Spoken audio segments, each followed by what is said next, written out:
आज के इस तज्ज़िये में खुशामदीद। आज हम एक ऐसी ज़बरदस्त और फ़िक्र अंगेज़ रिपोर्ट का पोस्टमार्टम करने वाले हैं जो मकामी सियासत की सरगोशियों से लेकर बैनुल-अक़वामी सतह की इंतहाई पेचीदा सिफारतकारी तक हर चीज़ को बेनकाब करती है। हम उन सनसनीखेज़ दावों का बिल्कुल गैर जानिबदाराना जायज़ा लेंगे जो आजकल हर तरफ खबरों की ज़ीनत बने हुए हैं। तो बिना किसी देर के आइए बराह रास्त इसमें गोता लगाते हैं और देखते हैं कि इन खबरों के पीछे असल कहानी क्या है।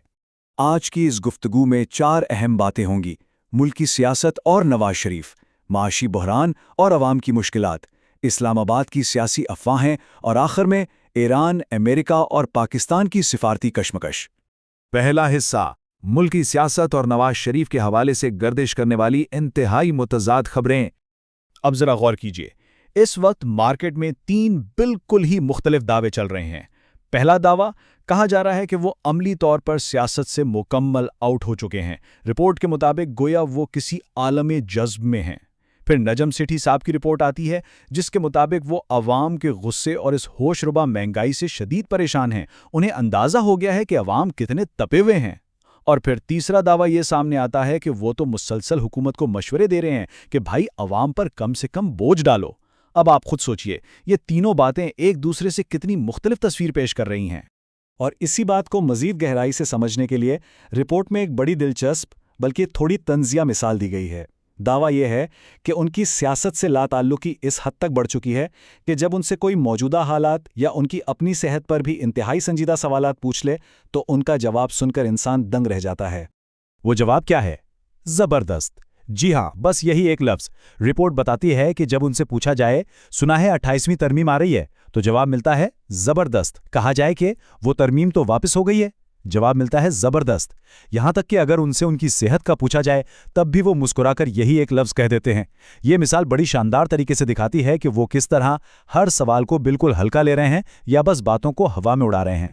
खैर, शख्सियात से थोड़ा बाहर निकलते हैं। हमारा दूसरा हिस्सा है मुल्की मुआशी बहरान और वो कौमी कर्जा जो गुब्बारे की तरह फूलता जा रहा है। ये अदादो शुमार जरा सुनिए। 97,000 अरब रुपए। रिपोर्ट के मुताबिक मुल्क का कर्जा इस खतरनाक हद तक पहुंच चुका है और अभी हाल ही में 15,714 अरब रुपए का मजीद नया कर्जा लिया गया है। अब सबसे बड़ा और चुपता हुआ सवाल जो उठाया जा रहा है वो ये कि आखिर ये खरबों रुपए जा कहाँ रहे हैं। एक तरफ IMF के नाम पर आवाम की जेबों पर डाका डाला जा रहा है, पेट्रोल और बिजली आवाम की पहुंच से दूर हो चुके हैं, लेकिन दूसरी तरफ मुल्क में तरक्याती कामों पर एक ढीला भी लगता नजर नहीं आ रहा। और इस मुआशी तबाही के असरात ज़मीन पर क्या हो रहे हैं? महंगाई और टैक्सों ने आम आदमी से रोटी और दवाई तक छीन लिए। तबसरा निगार का दावा है कि जो नौजवान अब मुकम्मल मायूस हो चुके हैं वो अपनी जमा पूंजी से असला खरीदकर स्ट्रीट क्राइम्स की तरफ जा रहे हैं। जराइम और खुदकुशियों की शरह खौफनाक हद तक बढ़ चुकी है। और तो और शदीद गुर्बत और वफाकी हुकूमत की मुबैना बेहिसी या यूं कह लें कि उनके खामोश सरेंडर की वजह से खैबर पख्तूनख्वा और बलूचिस्तान में दहशतगर्दी फिर से सर उठा रही है। सोर्स बड़ी सीधी सी बात करती है कि जब अवाम के पास रोटी ही ना हो तो उन्हें आपकी किसी भी सिफारती कामयाबी से कोई लेना देना नहीं होता। आइए अब तीसरे हिस्से की तरफ चलते हैं। सियासी अफवाहें और हकायक। इस्लामाबाद की इन सरगोशियों में आखिर सच्चाई कितनी है? पिछले कुछ दिनों से एक बड़ी अफवाह गर्दिश में थी कि 28वीं तरमीम लाई जा रही है जिसका मकसद सूबों को तोड़ना या उनके फंड्स पर कब्जा करना है। लेकिन रिपोर्ट का वाज़ेह दावा है कि ऐसा कुछ नहीं होने वाला। ये तरमीम अब वापस ले ली गई है। फिर एक और शोशा छोड़ा गया कि वोटर की कम से कम उम्र 18 से बढ़ाकर 25 साल की जा रही है। इस पर भी सोर्स का कहना है कि ये बिल्कुल नामुमकिन सी बात है। पूरी दुनिया की तरह यहाँ भी वोटिंग की उम्र 18 साल ही रहेगी और आवाम से वोट का हक छीनने की ये कोशिशें कभी कामयाब नहीं होंगी।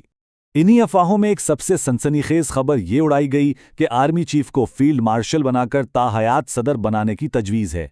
अब रिपोर्ट इस पर क्या कहती है वो इसे मुकम्मल तौर पर बेबुनियाद करार देती है। इल्ज़ाम ये लगाया गया है कि ये सब मखसूस लॉबियों का काम है जिन्हें मुबैना तौर पर इंडियन लॉबी के साथ जोड़ा गया है।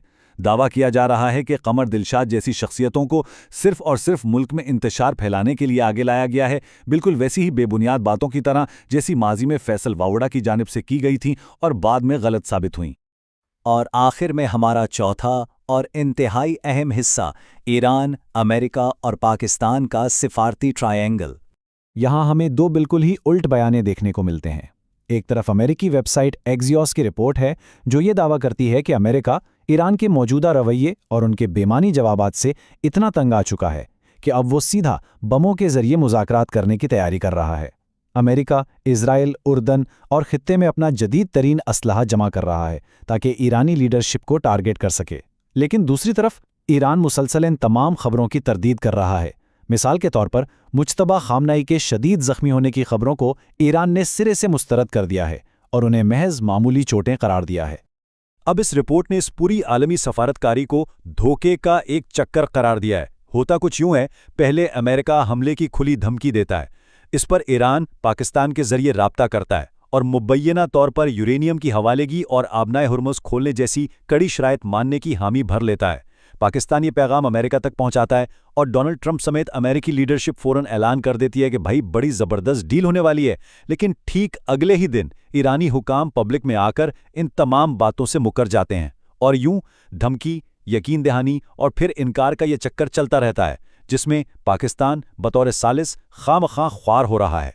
تو بات یہاں آ کر رکتی ہے ایک بہت ہی گہرے اور چبھتے ہوئے سوال پر۔ ایک طرف ہمارا اپنا ملک اندرونی طور پر معاشی بحران، پہاڑ جیسے قرضوں اور عوام کی شدید بے چینی میں جکڑا ہوا ہے، اور دوسری طرف عالمی سطح پر ایسی سفارتی رسہ کشی جاری ہے جس کا مرکز پاکستان بنتا جا رہا ہے۔ یہ تمام آپس میں الجھے ہوئے چیلنجز مل کر آخر اس خطے کا کیا مستقبل طے کریں گے؟